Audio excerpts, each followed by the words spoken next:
தாமரையின் காதல். அத்தியாயம் 24. சென்னை, மீண்டும் சென்னை. வாலிபத்தை வரவேற்கும் சென்னை. புதுமைக்கு போற்றி பாடும் சென்னை. சாமர்த்தியத்துக்கு சவால் தொடுக்கும் சென்னை. இளமைக்கு ஆரத்தி எடுத்து சாகசத்துக்கு சந்தனம் பூசி துணிச்சலுக்கு பன்னீர் தூவி தீரத்துக்கு தாம்பூலம் தந்து ஆண்மைக்கு ஆலவட்டம் வீசும் அழகு பெட்டகமான சென்னை பட்டினத்தினுள் நுழைந்து கொண்டிருந்தான் காஞ்சிபுரத்தான்.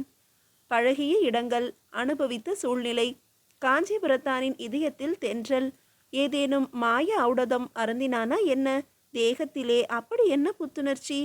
பழைய நினைவுகள், இனிய நினைவுகள், தாமரையுடன் கழித்த தன்மையான சந்தர்ப்பங்களின் மயக்கு நினைவுகள் அவன் நெஞ்சில் குமிழ்த்து குமிழ்த்து பூத்தவாறு இருந்தன. பைராகிகள் குழு சென்னை பட்டினத்தினுள் நுழைந்து கொண்டிருந்தது. சில நாட்கள் கோட்டையில் தங்கி இருக்க வேண்டும். பிரத்யேகமான தளவாடங்கள் கல்கத்தாவிலிருந்து வரவழைக்க வேண்டியிருக்கிறது என்று கூறினான் வேப்பேரியில் அவர்களை சந்தித்த கம்பெனி துரை. நகரத்தினுள் நுழைந்த வழி காஞ்சிபுரத்தானின் நினைவுகளை கிளறும் வழி. இதோ கசியடி விடுதி. சாட்டையை சுழற்றி கொண்டு உலவும் இந்த முரடர்களுக்கு மட்டும். இதோ பைராகி வேடத்தில் போகிறான்.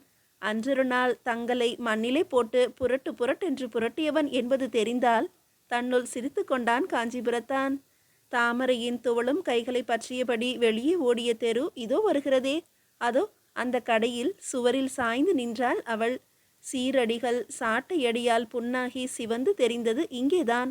வா வா, இன்னும் கொஞ்ச தூரம் என்று அவள் தோளை அணைத்து மெல்ல இழுத்தது. இப்போது கூட கையில் என்ன குளிர்ச்சி! தாமரை, தாமரை, அரண்மனை வாழ்வும் அரச போகமும் வேண்டாம், வேண்டவே வேண்டாம். உனக்கு மகுடமும் எனக்கு வாளும் தேவையில்லை. பழையபடி அடிமையும் நாடோடியுமாகவே இருந்து விடலாம்.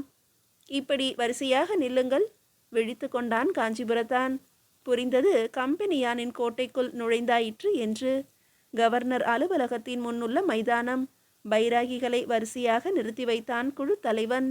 கம்பெனி படைத்தலைவர்கள் 4 பேர் வந்தார்கள். ஏற இறங்க பரிசீலனை செய்தார்கள். காஞ்சிபுரத்தானின் தாடியை பிடித்து இழுத்தார் ஒருவர். சரியாய் ஒட்டிக்கொள் என்று சொல்லிவிட்டு நகர்ந்தார். காஞ்சிபுரத்தானின் தாடிக்கு பின்னே நகைப்பு வெடித்தது. இதே அதிகாரிதான் முன்னொரு நாள் அவனை கூப்பிட்டவர். கப்பலில் வந்திறங்கிய மனைவிக்கு மொட்டை அடிக்கும்படி காஞ்சிபுரத்தானை ஏவியவர். அவருக்கே அவனை அடையாளம் தெரியவில்லை. ஒரு புது உத்தரவு பிறந்தது திடீரென. நீங்கள் மறுபடி புறப்பட 3 தினங்களுக்கு மேலாகும். அதுவரை ஏன் இந்த பண்டார வேடம்? களைந்து வையுங்கள். வேறு சாதாரண உடை தர சொல்கிறேன். அப்பாடா, தொல்லை விட்டது. சந்தோஷமாக தாடி மீசைகளை பறித்து எரிய தொடங்கியது குழு. திக்கென்றிருந்தது காஞ்சிபுரத்தானுக்கு. இதோ அவன் முறை. திருக்கழுகுன்றத்திலிருந்து தொடர்ந்து வந்து கொண்டிருக்கும் தோழன் செந்தில் அல்ல இவன் என்று மற்றவர்கள் அறியும் போது இங்கும் அங்கும் பார்த்தான். இருங்கள் இருங்கள், இன்னொரு அதிகாரி எங்கிருந்தோ வந்து கை கொடுத்தார். யார் சொன்னது உங்கள் வேடத்தை கலைக்கும்படி? இதுதான் பாதுகாப்பானது. யாருக்கும் சந்தேகம் ஏற்படுத்தாது.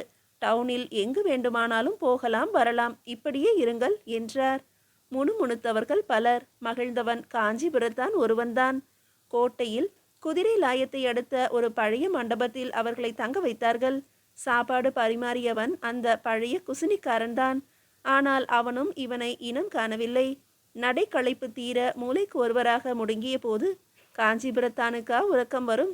மெல்ல வாசலை நோக்கி உருண்டான். சுவர்களின் ஓரமாக பதுங்கி பதுங்கி நடந்தான். சிவ சிதம்பரத்தை இப்போது எங்கே அடைத்திருப்பார்கள்? அவர் என்ன செய்து கொண்டிருப்பார்? கும் என்ற நிசப்தம் வெளியுலகை ஆக்கிரமித்திருந்தது. சுவர் கோழி 2 அவனைப் போலவே தூக்கம் பிடிக்காமல் முனகிக் கொண்டிருந்தன. டம டம டம குபீரென ஒளிந்தான் காஞ்சிபுரத்தான். வழியில் இருந்த கிணற்றை பார்த்தவன் குறுக்கே கிடந்த வாளியை பார்க்கவில்லை. அதில் இடறப்போய் சத்தம் கேட்டது. சிறு சந்தடிகள் கேட்டன. காஞ்சிபுரத்தானின் இதயம் படபடத்தது. ஒற்று வேலைக்காக கோட்டைக்கு வரவழைக்கப்பட்ட பண்டாரம் கோட்டையிலேயே உளவு பார்ப்பதை கண்டால் அவன் பயத்துக்கு ஏற்றபடியே சில்லென்று அவன் முதுகை எதுவோ தொட்டது. யாருடைய கரம்? திரும்பி பார்த்தான். யாரும் அருகில் இல்லை. அப்படியானால் முதுகில் ஒட்டிய பச்சோந்தியை கீழே தள்ளவும் எதிரில் அந்த பாதிரியார் காட்சியளிக்கவும் சரியாக இருந்தது. என்ன தம்பி, சௌக்கியமா? இன்னுமா பட்டணம் பார்த்து முடிக்கவில்லை? காஞ்சிபுரத்தான் சமாளிக்க முயன்றான். வந்து நீங்கள் என்னை தப்பாக இருக்கலாம் இருக்கலாம் அவசரமாய் ஒப்புக்கொண்டார் பாதிரியார். திரும்பிய செல்ல பச்சோந்தியை தடவி கொடுத்தார் பிரியமாக. நான் வயதானவன், பார்வை போதாது. ஞாபக சக்தியும் குறைவு. அதனால் தப்பாக நினைத்திருப்பேன். காஞ்சிபுரத்தான் நிம்மதியுடன் நழுவ நினைத்தான். நில் என்றார் பாதிரியார். ஆனால் என் மோசஸுக்கு வயதாகவில்லை. பார்வையில் தீட்சண்யம் அதிகம், ஞாபக சக்தி அபாரம். ஜாதி நாய் கூட பக்கத்தில் நிற்க முடியாது இதன் மோப்ப சக்திக்கு முன்னால். ஆகவே நீ என் பழைய நண்பனான காஞ்சிபுரத்தான் தான் என்பதில் ஊமையாகி நின்றான் காஞ்சிபுரத்தான். அமைதியாக தொடர்ந்தார் பாதிரியார். முந்தின தடவை நீ வந்தபோது கோட்டையை நன்றாக பார்க்க முடியவில்லையாக்கும். சரி சரி, சுற்றி பார். கண்ணில் ஒரு ஜாடை மின்னியது. ஆனால் இப்படி நேரே வடக்கே சென்றால் உனக்கு பிடித்தமான காட்சி கிடைக்கும். பச்சோந்தி பின்தொடர பாதிரியார் போய்விட்டார்.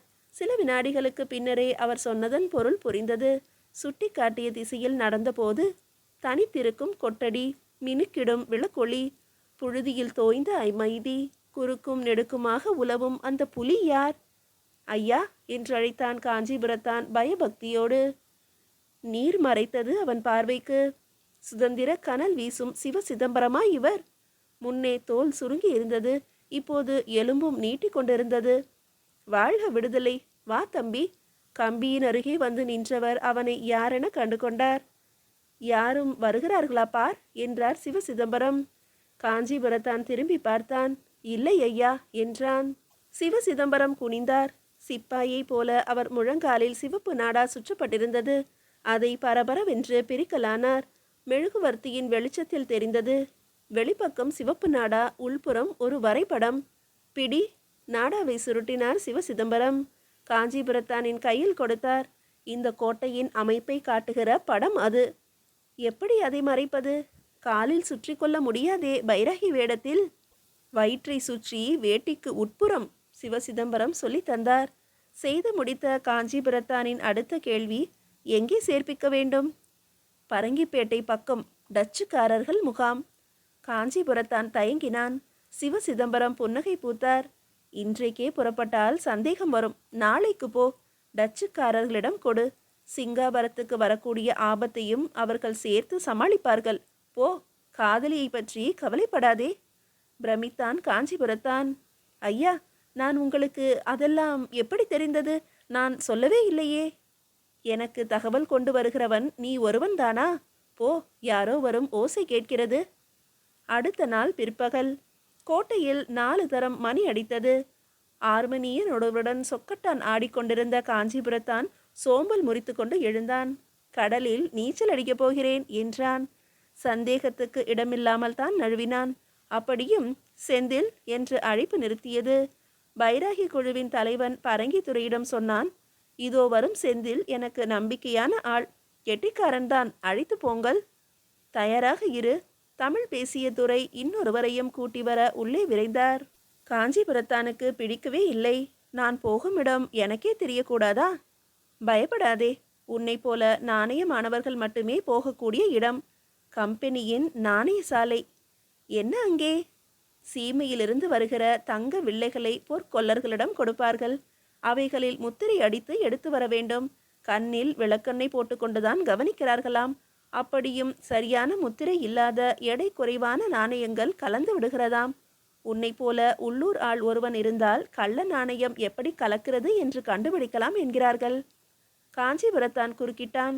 எனக்கு வேறு வேலை இருக்கிறது. தலைவனின் குரலில் சீற்றம் தொனித்தது. செந்தில், வர வர நீ ரொம்ப மாறிவிட்டாய். காஞ்சிபுரத்தான் அதற்கு மேல் எதிர்க்கவில்லை. என்ன அது? உள்ளே ஏதோ சத்தம். பரங்கிகளில் ஒருவன் அதட்டினான். இடம் அடிமைகள் வசிக்கும் பேட்டை. 2 பொற்கொல்லர்களும் ஒருவரையொருவர் பார்த்து கொண்டார்கள். அது ஒன்றுமில்லை ஐயா, வேறு சொந்த விஷயம். மூடி மறைத்தார் ஒருவர். வேலை சீக்கிரமாகட்டும். 2வது துரையின் குரலில் எரிச்சல். காரணம் இருந்தது அதற்கு. அவன் ஊருக்கு புதிது, பழக்கங்களுக்கு புதிது. தன் சகாவை போல சப்பனமிட்டு உட்காரக்கூட தெரியவில்லை. நின்று கொண்டிருந்தான் நெடுநேரமாக. திண்ணையின் மீது வலது காலை தூக்கி வைத்திருந்தான். முழங்காலில் வலது கை ஊன்றி இருந்தது. முகமெல்லாம் கடுகடுப்பு. உஸ் உஸ் என்று ஊதாங்குழல் கீதம் இசைத்தது. புடம் போட்ட உமி நெருப்பை உமிழ்ந்தது. பளபளவென்ற பொற்காசுகள் வெண்ணெய் போல துவண்டன. இளகிய வில்லைகளில் கம்பெனியின் லட்சணையை பதித்து ஓங்கி அடித்தான் மற்றவன். இருபுறமும் தேவிமார் சூழ்ந்த வெங்கடேச பெருமாளின் திருவுருவம் பளீரென்று விழுந்தது. துருத்தி அடித்து கொண்டிருந்த சிறுவன் நாணயங்களை ஒவ்வொன்றாக எடுத்து தண்ணீர் சட்டிக்குள் போட்டான். சொய் சொய் சொய் என்று ஒரே ராகம். பரங்கி ஒரு சிறிய வெள்ளி தராசு கொண்டு வந்திருந்தான். ஒவ்வொரு காசையும் தனித்தனியே நிறுத்தினான். இரும்பு பெட்டியில் வைத்து மூடிக்கொண்டான். கவனித்து கொண்டுதான் இருந்தான். எட்டத்தில் மார்மீது கை கட்டி நின்றிருந்த காஞ்சிபுரத்தான். உதட்டிலே துயர சிரிப்பு, உள்ளத்திலே பொங்கும் ஆத்திரம். பொற்கொல்லர்களின் வற்றிய உடல்களை ஆராய்ந்தான். இரத்தம் வந்தது கண்ணில். சிறப்பு மிக்க தொழிலாளிகள் எப்படி சீரழிந்த அடிமைகளாகிவிட்டார்கள். மாதரார் மேனிகளை அழகு செய்த கைகள் கம்பெனியான் காசுக்கு முத்திரை அடிக்கின்றனவே. சுளீர், அம்மா என்று அலறினான் பொற்கொல்ல சிறுவன். அவன் முதுகை பதம் பார்த்த பரங்கியின் சாட்டை வெறியுடன் சிரித்து அடிக்கொண்டிருந்தது. பொற்கொல்லர்களில் ஒருவன் சிறுவனின் தகப்பன் போலும். பரிதாபமாக பையனை பார்த்தான். இரக்கம், அனுதாபம், கையறு நிலை. தகப்பனின் கண்களில் நீர் திரண்டு நின்றது. காசை எடுக்கிற போது கை சுட்டது அப்பா. வாய்க்கிட்டே வைத்து ஊதினேன். திருடுகிறேன் என்று துரை நினைத்து விட்டார். பையன் விம்மினான். சவுக்கு நக்கிய இடத்தை தந்தை தடவி கூட தரவில்லை. ஆண்டைகளான பரங்கியரிடம் அத்தனை அச்சம். யந்திரம் போல சாமனத்தால் காசுகளை புரட்டி கொண்டிருந்தான். சுளீர் என்று முதல் சவுக்கடி விழுந்ததுமே என்று உருமலுடன் குறுக்கே வந்து நின்றான் காஞ்சிபுரத்தான். அவன் கண்களில் தெரித்த சீற்றம், உடம்பில் தெரித்த துடிப்பு பரங்கியின் கையை தடுத்து நிறுத்தின. வீட்டுக்குள்ளே இருந்து மீண்டும் ஒரு முறை ஏதோ சந்தடி கேட்டது. பொற்கொல்லர்களில் ஒருவன் எழுந்தான். போய் பார்த்துவிட்டு வருகிறேன் என்றான் மற்றவனிடம். வழியை மறித்தான் பரங்கி. நான் எதுவும் கடத்தி கொண்டு போகவில்லை ஐயா, பரிசோதித்து கொள்ளுங்கள் நன்றாக. வேட்டியை உதறி காட்டினான். எதற்காக போகிறாய்? வந்து என் பெண்சாதி பிரசவ சமயம். அந்த கதையெல்லாம் நடக்காது. நானும் வந்து பார்க்கிறேன் வா. கையை பிசைந்தான் முதல்வன். ஐயா ஐயா, பெரிய மனது பண்ணுங்கள். ஆண்களே போகக்கூடாத இடம் அது. நீங்கள் அந்நியர்கள். உன்னை நம்ப முடியாது. வாசலை கடந்தது பரங்கியின் கால். சில அடிகள்தான். பின்னுக்கு இழுத்தது காஞ்சிபுரத்தானின் கரம். தீ கக்கின அவன் சொற்கள். உள்ளே போனாயோ கொலை, கொலைதான். மானம் பெரிது தமிழர்களுக்கு. அயர்ந்து போனார்கள் இரண்டு துரைமார்களும். துணைக்கு அழைத்து வந்த பரதேசி என்ன துடுக்காக பேசுகிறான்? ஏய், இவர்கள் திருட்டுக்கு நீயும் உடந்தையா என்று சீறினான் ஒருவன். பதிலடி கிடைத்தது உடனேயே. இவர்களிடம் திருட்டுத்தனம் இல்லை, உன்னிடம்தான் குருட்டுத்தனம்.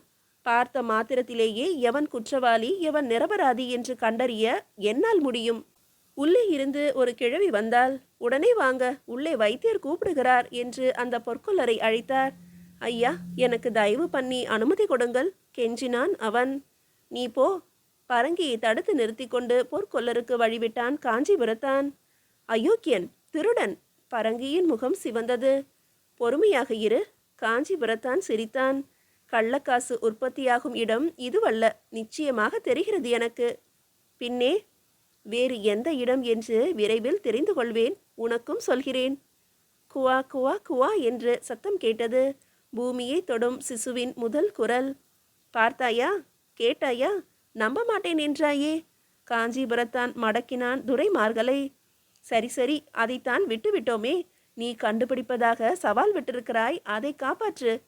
இந்தா, நாக்கை நீட்டு. கிழவி கொண்டு வந்த சர்க்கரையில் 2 சிட்டிகை எடுத்து பரங்கிகளின் வாயில் போட்டான் காஞ்சிபுரத்தான். 5 பெட்டி காசுகள் தயாராகிவிட்டன. குதிரை வண்டியில் தானே கொண்டு போய் வைத்தான் பரங்கி. அடர்ந்த தோப்பின் வழியே ஓடிக்கொண்டிருந்தது வண்டி. கிளைகளும் இலைகளும் வண்டியின் கூரையில் மோதி சலசலத்தன. கொஞ்சம் நின்று பேசிவிட்டுத்தான் போயேன் என்பது போல மலர்களும் கனிகளும் தலைகளை அசைத்தன. சக்கரங்கள் உருண்டன. மனித வாழ்வில் விதி விளைவிக்கும் மாறுதல்களைப் போல. மையிருட்டு நேரம் அது. யவன பிராயத்தில் இருந்தது இரவு. வண்டியோட்டியின் பக்கத்தில் உட்கார்ந்திருந்த காஞ்சிபுரத்தான் தூங்கி தூங்கி விழுந்தான். இறுதியில் சாய்ந்தார் போல அமர்ந்தவன் சுகமான நித்திரையில் மூழ்கிவிட்டானோ? சின்ன குரட்டையொலி சன்னமாக கேட்கத் தொடங்கியது. தூங்கிவிட்டானா என்று பார்ப்பது போல வண்டிக்காரன் அவன் முகத்தருகே குனிந்தான். இந்தாயா, விழுந்துவிடப் போகிறாய் என்று சொல்லி பார்த்தான் மெதுவாக. ஆனால் தொட்டு எழுப்பவில்லை. பரங்கிகள் இருவரும் குதிரையில் ஆரோகணித்து முன்னே போய்க் கொண்டிருந்தார்கள். வண்டியோட்டியிடம் லேசான பரபரப்பு ஏற்பட்டது. மேலே பார்ப்பதும் பக்கங்களில் பார்ப்பதுமாக இருந்தான். ஏதோ ஒரு அடையாளத்தை அவன் தேடுகிறான். நன்றாக அது தெரிந்தது. நடுநடுவே காஞ்சிபுரத்தானின் முகத்தையும் ஆராய்ந்தவாறு இருந்தான். புன்னகையை கஷ்டப்பட்டு அடக்கி கொண்டிருந்தான் காஞ்சிபுரத்தான். மயிரிழை இடைவெளிக்கு கண்ணிமைகளை பிரித்து அவ்வப்போது பார்த்தவாறிருந்தான் அவன். வண்டியோட்டியின் பரபரப்பு விந்தியாக இருந்தது காஞ்சிபுரத்தானுக்கு. என்ன திட்டமிட்டிருக்கிறான் இவன்? என்ன செய்ய போகிறான்? மின்வெட்டு நேரம்தான். நடந்துவிட்டது காரியம். எப்படி என்று நிதானிக்க கூட முடியவில்லை காஞ்சிபுரத்தானால். ஆனால் கண்டுவிட்டான் அந்த நிகழ்ச்சியை. 2 புளிய மரங்கள் அடுத்தடுத்து செழித்திருந்தன பாதையில். தாழ்ந்திருந்த ஒரு மரத்தின் கிளையில் ஒரு ஆள் உட்கார்ந்திருந்தான். வண்டியோட்டி நாணய பெட்டிகளில் ஒன்றை சரேல் என்று தன் பக்கம் இழுத்து மேலே தூக்கினான். நீண்ட கரம் உடனே வாங்கி கொண்டது. அடுத்த மரத்தின் கிளையில் இன்னொரு ஆள். அவன் கரமும் தாழ்கிறது ஒரு பெட்டியுடன். கம்பெனிக்காரர்களின் பெட்டியைப் போலவே அப்படியே அச்சு அசலாக இருக்கிறது அது. வண்டியோட்டி அதை வாங்கி கொள்கிறான். மற்ற பெட்டிகளோடு வைக்கிறான். கனவு மாதிரி இருந்தது அத்தனையும். ஆனால் காஞ்சிபுரத்தான் புரிந்து கொண்டான். கம்பெனியின் அசல் தங்க நாணயங்கள் களவாடப்படுகின்றன. அதன் இடத்தில் கள்ள நாணயம் புகுந்து கொள்கிறது. நிறுத்து வண்டியை. காஞ்சிபுரத்தானின் கட்டளை தொண்டை வரை வந்துவிட்டது. ஆனால் அடக்கி கொண்டான். வளைந்து திரும்பியது வண்டி. ஐயோ, தாங்க முடியவில்லையே என்று திடீரென காஞ்சிபுரத்தான் அலறினான். திடுக்கிட்டு திரும்பினார்கள் பரங்கித்துறைகள். வண்டியோட்டி அதிர்ச்சியுடன் நிறுத்தினான். என்ன என்ன என்று வினவினார்கள் மூவரும் காஞ்சிபுரத்தானை சூழ்ந்து கொண்டு. வயிற்று வலி தாங்க முடியவில்லை, கொஞ்சம் இருங்கள், இறங்கி உட்கார்ந்து கொள்கிறேன். வண்டியிலிருந்து குதித்தான் காஞ்சிபுரத்தான். பரங்கித்துறைக்கு கோபமான கோபம். டேய், விளையாடுகிறாயா மறுபடியும்? சி, ஏறடா வண்டியில்.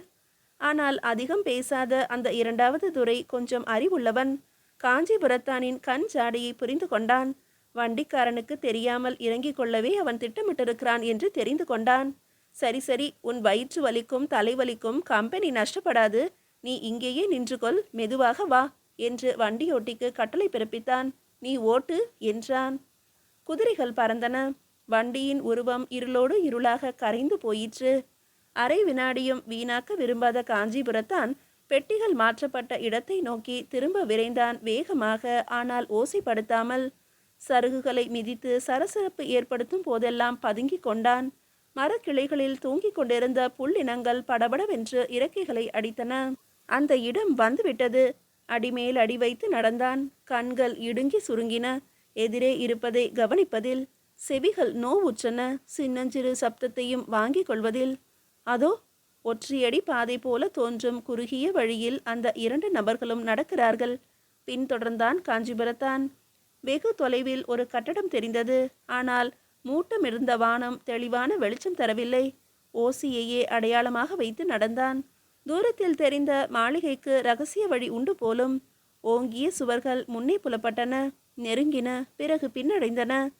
தோட்டப்பாதையும் ஒரு தாழ்வாரமும் வந்தன. திடீரென்று அந்த இருவரும் மறைந்து விட்டார்கள். காஞ்சிபுரத்தான் நிதானித்து கவனித்தான். ஆம், ஓசை எதுவும் கேட்கவில்லை. பக்கத்து வழியொன்றில் புகுந்து விட்டார்கள் போலும். தலையில் எதுவோ இடித்தது. திறந்த சாளரத்தின் கதவு. திரைச்சீலை காற்றில் ஆடியது. விளிம்பில் கையை ஊன்றினான். ஒரே தாவல் உள்ளே குதித்தான். குதித்தவன் திகைத்து போனான். மனமோகனமான உயிலுடன் மஞ்சத்தில் சயனித்திருந்தாள் பெரிய பெத்துவின் மகள் தெய்வநாயகி. மீதியை அடுத்த அத்தியாயத்தில் காணலாம்.